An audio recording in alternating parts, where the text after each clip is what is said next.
میں نے عرض کیا کہ روزہ انسان کو تقوی کی طرف لے جاتا ہے.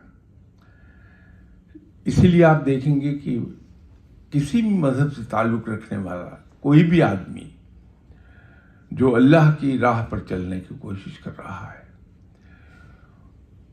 وہ روزے کثرت سے رکھتا ہے.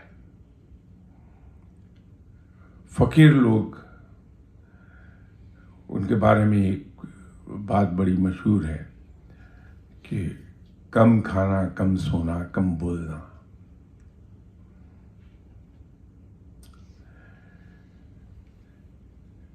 یہ جو کم کھانا ہے یہ اپنے پیٹ کو بھوکا رکھتے ہیں فقیر لوگ.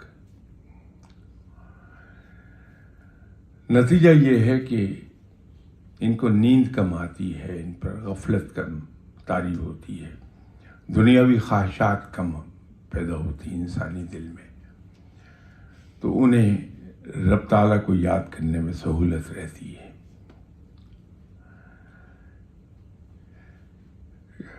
فقیر کم سوتے اس لیے ہیں کہ انسان جتنا زیادہ سوتا ہے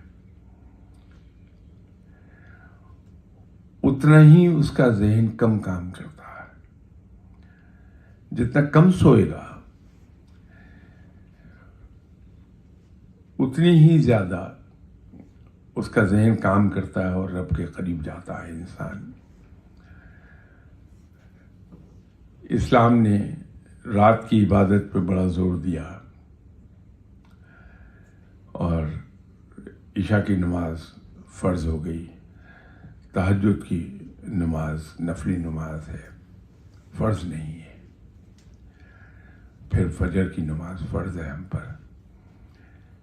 ابھی جو لیٹسٹ میڈیکل ریسرچ کہتی ہے کہ ان ون گو 8 گھنٹے نیند سے کہیں زیادہ بہتر ہے وہ نیند جو انٹرمیٹنٹ ہے، وقفے سے.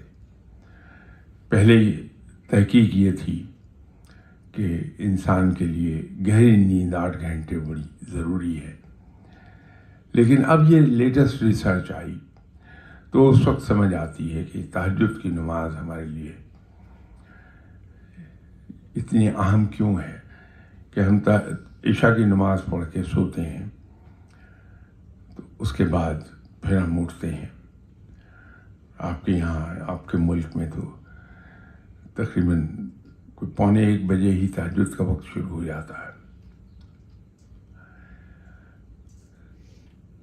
پھر تہجد کی نماز پڑھ کے ہم سو جاتے ہیں تو پھر فجر کے لیے دوبارہ اٹھتے ہیں، تو وہ نیند ہماری انٹرمیٹنٹ ہو جاتی ہے. اس سے ہماری ذہنی صلاحیتیں بہت پالش ہوتی ہیں.